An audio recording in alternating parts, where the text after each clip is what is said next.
Good morning, good evening. Welcome back to True to Christ Ministries. My name is Keith. As always on this channel, my goal is to be true to Christ in everything that I do, say, and teach. Today's video will be a continuation in our Matthew series, going verse by verse through the book of Matthew. We are in Matthew 5, verse 17 and 18 today. The title of this little video sermon teaching thing is Christ Came to Fulfill the Law. So we'll get into scripture. I'll read the verse, hit a few points I noticed. We'll hit some supporting texts, and then we will give our conclusions and have an outro. So when we get to Matthew chapter 5, verse 17 and 18, it says, "Do not think I have come to abolish the law or the prophets. I have come to abolish them. I have not come to abolish them, but to fulfill them. For truly I say to you, until heaven and earth pass away, not an iota, not a dot, will pass from the law until all is accomplished."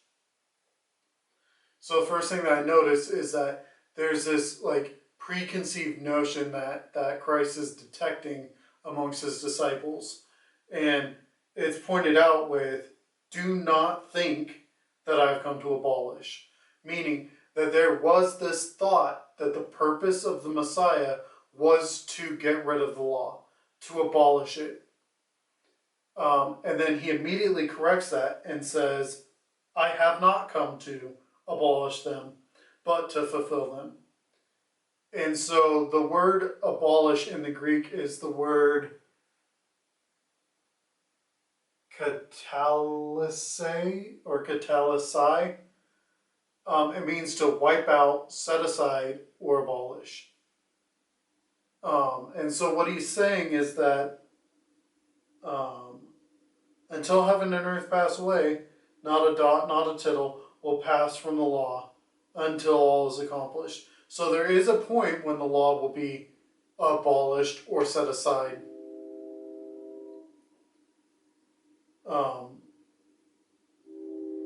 But it's after heaven and earth pass away. Let's see.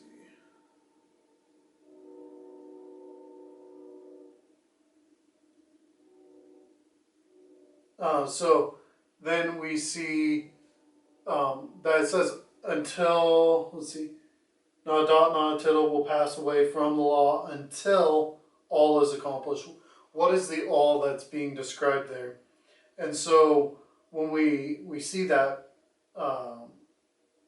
the all that is accomplished is going to be found in Colossians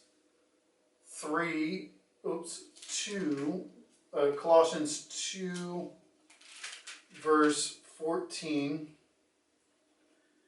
which says,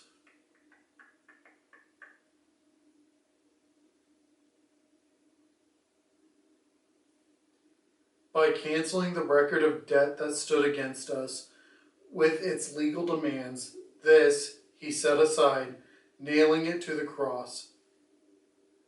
He disarmed the rulers and their authorities and put them to open shame by triumphing over them in him." The all that's accomplished is the cross. And when we look at that, it's a beautiful thing. And so what are some of the supporting texts? I'm going to list them off for you. I have Romans 3:31, Romans 10 verse 4, Galatians 3:24, Romans 13:18, Isaiah 64:6, Matthew 5:28, and Matthew 7:12. And I'm just going to use my Bible app here really quick because I think it's going to be quicker in the long run for you guys and for me for editing. So we're going to go to Romans chapter 3, verse 31.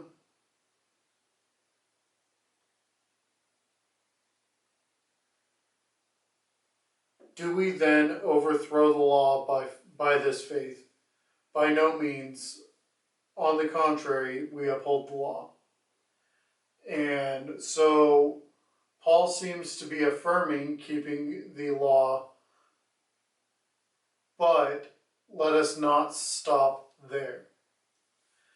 Because as we go further, we'll see, well, as you know, reading the book of Galatians, Paul actually has an argument with Peter over the Judaizers and whatnot about Peter was saying, hey, Peter was allowing people to say, hey, become a Christian and then still uphold the law, still do the Jewish things. So then we're going to go to Romans chapter 10.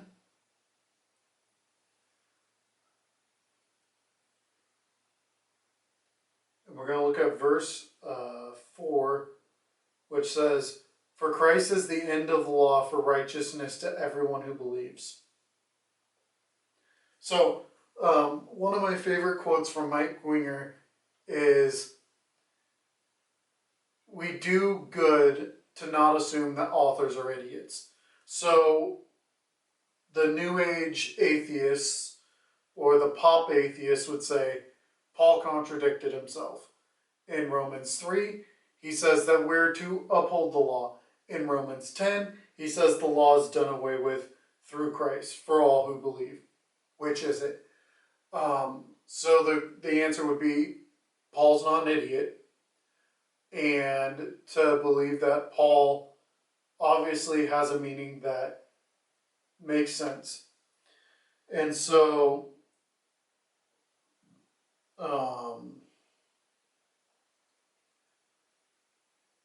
it says, Christ is the end of the law for righteousness for everyone who believes.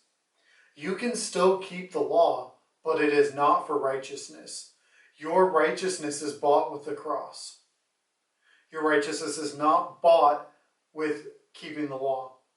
This is where people like Ben Shapiro get it wrong. I've been a good person, of course I'll go to heaven. Your righteousness is as rags before the Lord, which is what Isaiah 64 verse 6 says, that our righteousness has zero worth to God. It is less than valuable. It is less than worthless.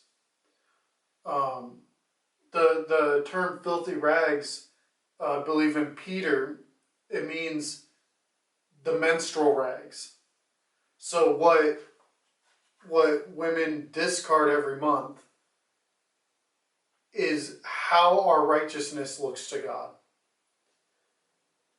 That is why Christ came, and that is why Christ was what we saw in Colossians, the final judgment on the law, nailing our transgressions with him to the cross. And so then we go to Galatians. We're going to go,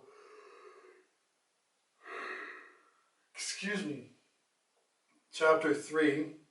We're going to go down to verse 24.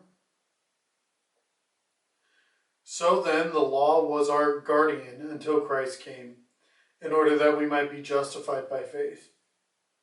So again, it's Paul, same author, different book, or different letter, is affirming what he said before. That our righteousness is something that we can't achieve.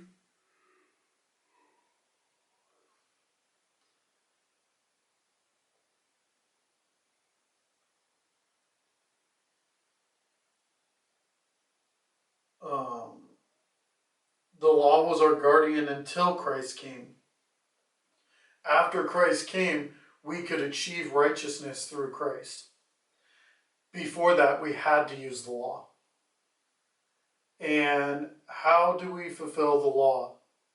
By loving one another. We're going to go to Romans chapter 13, verse 8.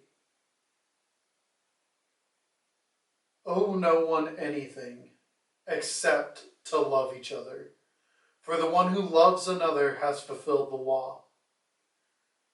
For the commandments, you shall not commit adultery, you shall not commit murder, you shall not steal, you shall not covet, and any other commandment are summed up in this word: you shall love your neighbor as yourself. Love does no wrong to a neighbor, therefore love is fulfilling of the law. Christ died for us. In John it says that greater love knows no man than that a friend would lay down his life for another. When Christ died, he was love. And in doing so, fulfilled the law in a way that we can't. You know, there's people who struggle with anger and they say, oh, well, I just slipped and I sinned and I said things that I shouldn't have. It's because they didn't love their neighbor more than themselves. People say, oh, I just can't stop watching pornography. You can, you just don't love your neighbor more than yourself. And that's where it comes down to it. Christ was tempted in every way like we were, yet sinned not, as Hebrews tells us. So when we see that the law is kept through loving your neighbor, we can't even do that. And then we're going to go to Isaiah 64, I already hit. Then we're going to go to Matthew 5:28.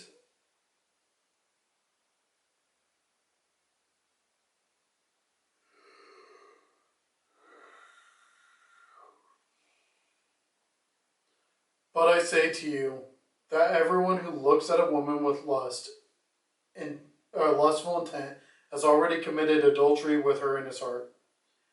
If your right eye causes you to sin, tear it out. Throw it away. For it's better for you to lose one of the members than the whole body be thrown into hell.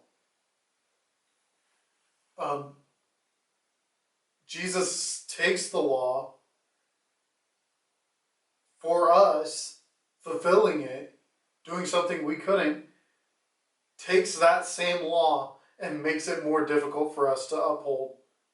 And why? Because in Galatians, the law was a guardian. In Galatians, it also says that the law is a tutor, or Romans, says that the law is a tutor until Christ. It was teaching us. Paul says that if it wasn't for the law, his sin was not sin. It became sinful, or it became increasingly sinful because the law. And essentially what he's saying is, if the law wasn't there, he wouldn't have known what he was doing was sin.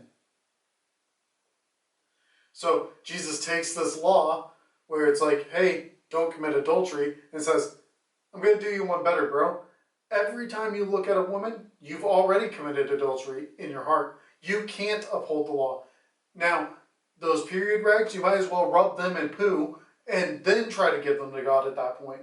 Because now it's not only the intentions or the actions of the flesh, but also the intentions of the heart. And we are deceptively wicked. We're going to go to Matthew 7:12, which if you were in church most of your life, you should know this as a memory verse. So whatever you wish that others would do to you, do to them, for this is the law and the prophets. Love your neighbor as yourself. And so, in conclusion, when we see that Christ came to fulfill the law, it is a beautiful, beautiful, beautiful thing. All that is accomplished is already accomplished. Christ did it on the cross. We don't have the burden of holding up the law and being like, how can I achieve this? Because Christ has already done it. The beauty of this is the gospel, that Christ died for you so you could be with him and the Father in heaven. Because you could not fulfill the law, because your righteousness is not righteous. His righteousness was. And so, as we wrap up this video, if you found this video helpful, encouraging, please consider liking, commenting, and subscribing, clicking that bell for notifications, and then tune in sometime in the future, watch another video, maybe click back on my archives and watch previous videos of my Matthew series. Again, my name is Keith, and my goal is to be true to Christ in everything that I do, say, and teach, and I hope that you have found me doing that today. Have a great day, and I will see you guys in the next video. Have a good one.